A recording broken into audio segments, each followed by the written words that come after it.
সুপ্রিয় দর্শক শ্রোতা, স্বাগতম আজকের বিশ্ব চ্যানেলে। আশা করছি আপনারা সবাই ভালো আছেন এবং সুস্থ আছেন। বিশ্ব রাজনীতির মঞ্চ একটা খেলাঘর, যেখানে বড় দেশগুলো ছোট দেশগুলোদের নিয়ে খেলে। ডোনাল্ড ট্রাম্প যখন ইউক্রেনের প্রেসিডেন্ট জেলেনস্কিকে হোয়াইট হাউসে প্রথমবার স্বাগত জানালেন, তখন তিনি তীক্ষ্ণভাবে জেলেনস্কিকে বলেছিলেন, "you don't have any cards in your hand. You don't have the cards right now. With us, you start having cards. Right now, you don't. You're playing cards. You're playing cards. You're gambling with the lives of millions of people. You're gambling with World War III. You're gambling with World War III. তোমার হাতে আর কোনো card বাকি নেই।" এই মন্তব্য একটি গুরুত্বপূর্ণ প্রশ্ন উত্থাপন করে। বর্তমান ইসরায়েলি প্রধানমন্ত্রী বেনিয়ামিন নেতানিয়াহুর হাতে আর কয়টি তাস বা কার্ড অবশিষ্ট রয়েছে? কারণ বিগত 2 বছর ধরে তিনি চুক্তির টেবিলে অ্যামাজন বনের সমান পরিমাণ তাস পুড়িয়ে ফেলেছেন। আন্তর্জাতিক নেতাদের মধ্যে সদিচ্ছা সঞ্চয় তার শুরু থেকেই ছিল না।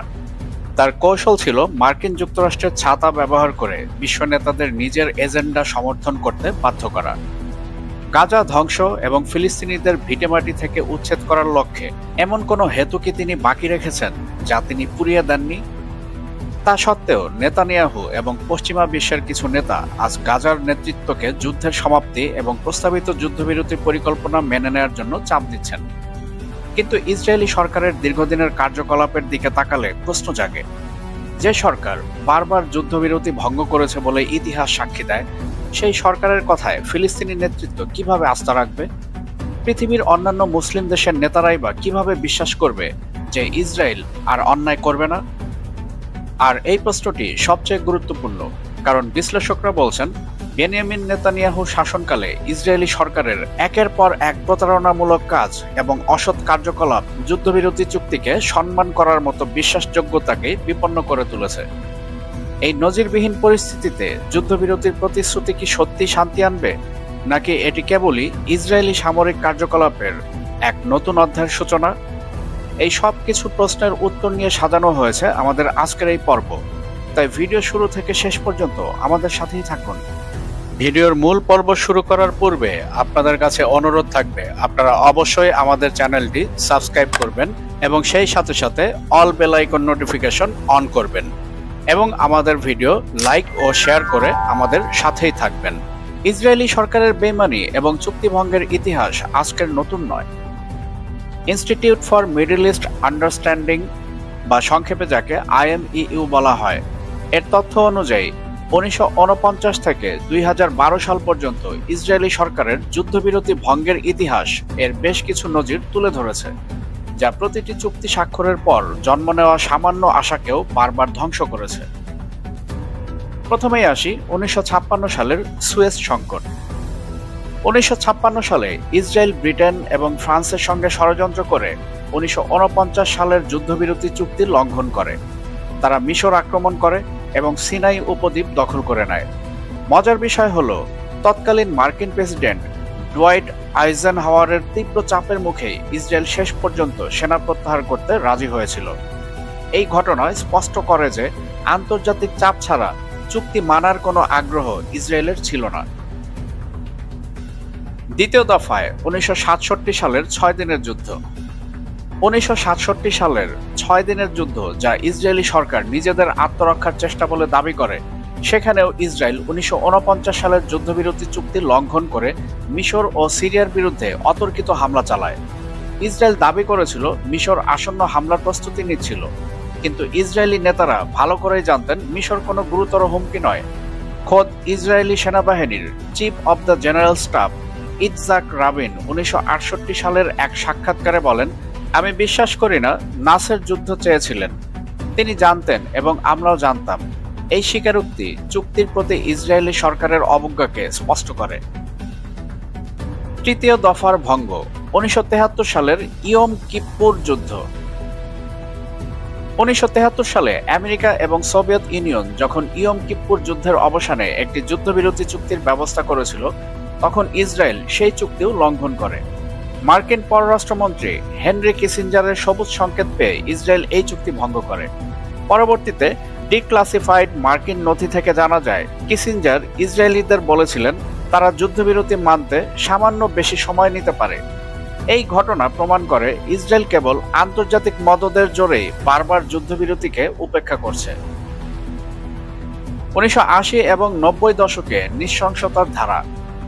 1981 সালের লেবানন যুদ্ধমন্ত্রী এরিয়েল শ্যারনের অধীনে ইসরায়েল লেবাননে পিএলওর সঙ্গে জাতিসংঘের মধ্যস্থতায় হওয়া 9 মাসের যুদ্ধবিরতি আবারও লঙ্ঘন করে। শ্যারনের লক্ষ্য ছিল লেবাননে একটি বড় আকারের আক্রমণের অজুহাত তৈরি করা। 1988 সালে এপ্রিল মাসে ইসরায়েল তিউনিসিয়ায় পিএলওর সিনিয়র নেতা খলিল আল ওয়াজিরকে হত্যা করে এমন সময় যখন রোনাল্ড রিগানের প্রশাসন ইসরায়েলি ও ফিলিস্তিনিদের মধ্যে শান্তি স্থাপনের জন্য একটি আন্তর্জাতিক সম্মেলনের আয়োজন করার চেষ্টা করছিল। এই হত্যাকাণ্ড আলোচনা প্রক্রিয়াকে সরাসরি নস্যাৎ করে দেয়। নৃশংস রাজনৈতিক হত্যা যে ইসরায়েলি সরকারের কাছে একটি সাধারণ কৌশল তা এই ঘটনা থেকে স্পষ্ট হয়। 2001 সালের 23 নভেম্বর ইসরায়েল হামাসের সিনিয়র সদস্য মাহমুদ আবু হানুদকে হত্যা করে।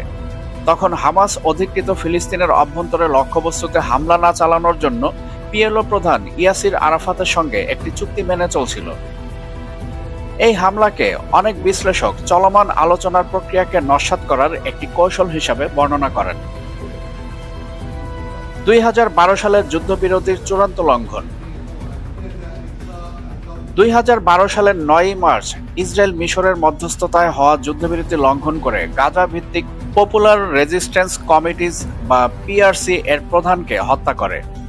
এই নৃশংস হত্যাকাণ্ড গাজায় নতুন করে সহিংসতার জন্ম দেয়, যেখানে অন্তত 2 ডজন ফিলিস্তিনি নিহত হন, যার মধ্যে কমপক্ষে 4 জন বেসামরিক নাগরিকও ছিলেন। ঐতিহাসিক এই নজিরগুলো প্রমাণ করে যে চুক্তি স্বাক্ষর করার পরও ইসরায়েলি সরকার বারবার নিজেদের কথা রাখতে ব্যর্থ হয়েছে। এই কারণেই বিশ্বের বিভিন্ন মহল থেকে ইসরায়েলি সরকারকে সন্ত্রাসী রাষ্ট্র হিসেবেও অভিযুক্ত করা হয়।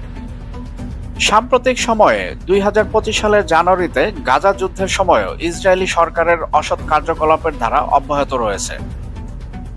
ফিলিস্তিনিদের এবং বিভিন্ন আন্তর্জাতিক পর্যবেক্ষণ সংস্থার প্রতিবেদন অনুযায়ী নেতানিয়াহু যেন চুক্তিভঙ্গের এক রেকর্ড তৈরি করেছেন।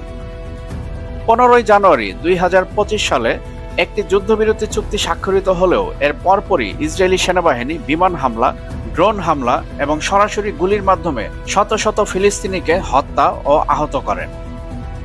যুদ্ধবিরতির মাত্র একদিন পর ইসরায়েলি বিমান হামলায় এক রাতেই 73 জন ফিলিস্তিনি নিহত হন। বিভিন্ন প্রতিবেদনে এই চুক্তিভঙ্গের সংখ্যা প্রকাশ করেছে, যা খুবই উদ্বেগজনক। মিডল ইস্ট মনিটর যুদ্ধবিরতির মাত্র 24 দিনের মধ্যে ইসরায়েল 265 বার চুক্তি লঙ্ঘন করে।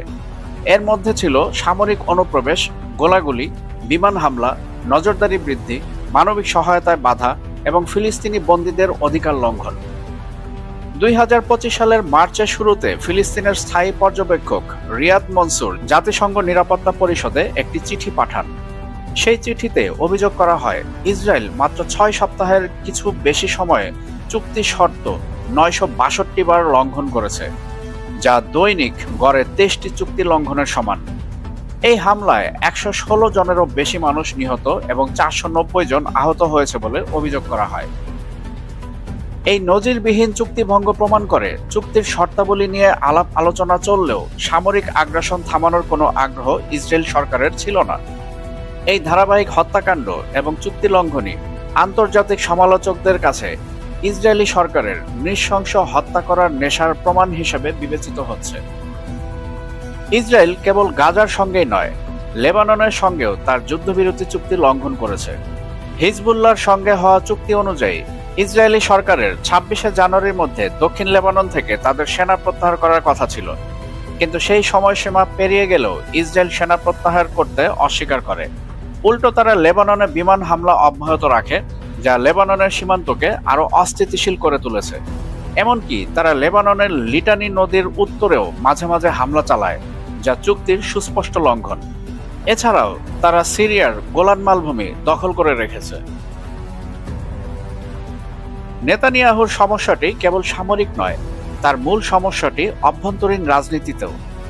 আমেরিকান কনজারভেটিভ পত্রিকা 3 জুলাই 2025 তারিখে সতর্ক করেছিল, গাজা যুদ্ধবিরতির ওপর বাজি ধরবেন না, কারণ নেতানিয়াহুকে ক্রমাগত তার চরমপন্থী ঘরোয়া রাজনীতি সামলাতে হচ্ছে। ইতামার বেন গাভির এবং বেজালেল স্মটরিচের মতো উগ্র জাতীয়তাবাদী আরব বিরোধী চরমপন্থীরা নেতানিয়াহুর উপর পুরোপুরি চেপে বসে আছেন। এই কট্টরপন্থীরা গাজা যুদ্ধ শেষ হওয়ার চেয়ে এলএনবি ব্রিজ থেকে ঝাঁপ দেয়া শ্রেয় মনে করেন। তাদের লক্ষ্য গাজা দখল করা এবং সেখানে ইসরায়েলি বসতি স্থাপন করা। এই চরমপন্থী অংশীদারদের রাজনৈতিক ফাঁস থেকে মুক্তি পাওয়ার কোনো পথ নেতানিয়াহুর সামনে নেই, ফলে চুক্তি করার ক্ষেত্রে তার রাজনৈতিক হাত পা বাঁধা। আমেরিকান কনজারভেটিভদের মতে এই যুদ্ধের সমাপ্তি সম্ভবত ট্রাম্পের উপর নির্ভর করছে। তিনি হয়তো ইসরায়েলি প্রধানমন্ত্রীকে যুদ্ধ বন্ধ করতে বাধ্য করতে পারেন, যেমনটা পূর্বে আমেরিকা করেছিল। কিন্তু প্রশ্ন থেকে যায়, হামাস তাদের প্রতিশ্রুতি পালনে বিশ্বস্ত হলেও নেতানিয়াহুকে কে নিয়ন্ত্রণে রাখবে? তার সবচেয়ে বড় মিত্র ডোনাল্ড ট্রাম্প? এই সমস্ত ঐতিহাসিক অবিশ্বাস এবং রাজনৈতিক বিতর্কের মধ্যেই গাজা যুদ্ধের সমাপ্তির জন্য নতুন করে কূটনৈতিক প্রচেষ্টা শুরু হয়েছে। বর্তমানে মিশরের শার্ম আল শেখ রিসোর্টে ইসরায়েল ও হামাসের মধ্যে পরোক্ষ আলোচনা চলছে। এই আলোচনার ভিত্তি হল মার্কিন প্রেসিডেন্ট ডোনাল্ড ট্রাম্পের প্রস্তাবিত 20 দফা শান্তি পরিকল্পনা।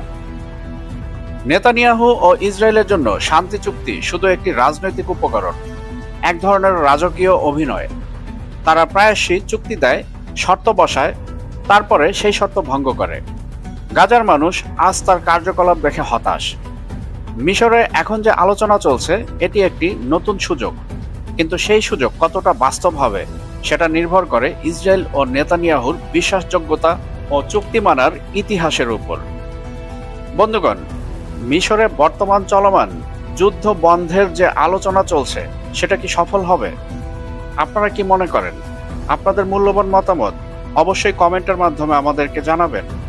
বন্ধুগণ, আজকের বিশ্ব আপনাদেরকে সঠিক সংবাদ প্রদানের জন্য বদ্ধপরিকর। তাই আমাদের ইউটিউব চ্যানেলের পাশাপাশি আজকের বিশ্ব .প্রেস এর যাত্রা শুরু হয়েছে, যেখানে আপনারা এক পাতাতেই পেয়ে যাবেন আন্তর্জাতিক সব গুরুত্বপূর্ণ খবর এবং সেই সাথে সাথে রাষ্ট্রীয় খবরগুলো। এবং এর পাশাপাশি অনুরোধ থাকবে আমাদের ফেসবুক পেজও আপনারা অবশ্যই ফলো করবেন, যাতে করে নিত্য নৈমিত্তিক সব ধরনের আপডেট আপনারা সহসাই পেতে পারেন। ভিডিও শেষ করার পূর্বে আপনাদের কাছে অনুরোধ থাকবে আমাদের ইউটিউব চ্যানেলটি অবশ্যই সাবস্ক্রাইব করবেন এবং সেই সাথে সাথে all bell icon notification on করবেন, যাতে করে পরবর্তী যে কোনো ভিডিওর আপডেট আপনি সরাসরি পেতে পারেন। এবং সেই সাথে সাথে আমাদের ভিডিও লাইক ও শেয়ার করে আমাদের সঙ্গেই থাকবেন। বন্ধুগণ, ভিডিও আজকার দীর্ঘায়িত করছি না।